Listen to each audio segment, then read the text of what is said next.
Welcome to Srinivas TK channel. పోటీ పరీక్షలకు అవసరమైన ముఖ్యమైన కంటెంట్లో భాగంగా మనం ఈరోజు అంబేద్కర్ గారి గురించి కొన్ని విషయాలు తెలుసుకుందాము.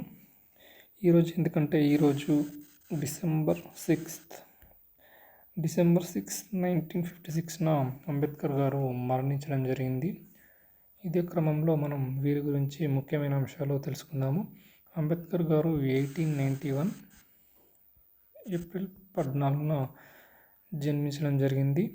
అంబేద్కర్ గారి పూర్తి పేరు కనుక చూస్తే భీమ్రావ్ రామ్జీ అంబేద్కర్. వీరు మహర్ కులంకి చెందినవారు.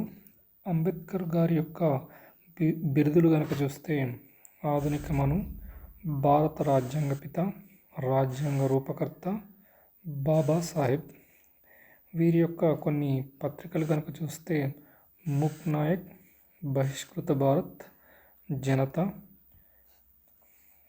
అంబేద్కర్ గారు స్థాపించిన కొన్ని ముఖ్యమైన సంస్థలు కనుక చూస్తే వీరు 1924లో బహిష్కృత హితకారిణి సభను స్థాపించడం జరిగింది. అదేవిధంగా 1927లో సమాజ్ సమతా సంఘం, 1942లో all India depressed class federation. ఇదే మహాత్మా గాంధీ గారు అయితే all India depressed class association అని స్థాపించడం జరిగింది.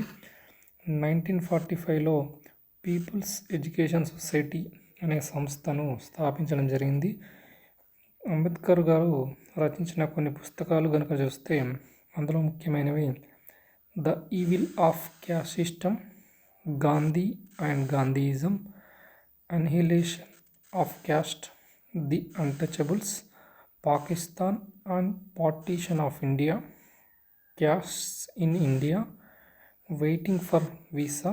ఇది అంబేద్కర్ గారి యొక్క ఆత్మకథగా చెప్పవచ్చు. మరొక పుస్తకం thoughts on linguistic states. Ambedkar గారు బరోడా మహారాజ్ గారి ఆర్థిక సాయంతో అమెరికాలోని కొలంబియా యూనివర్సిటీలో PhD పూర్తి చేయడం జరిగింది. కొల్హాపూర్ సాహు మహారాజ్ ఆర్థిక సాయంతో లండన్ యూనివర్సిటీలో బారెట్లాను పూర్తి చేయడం జరిగింది.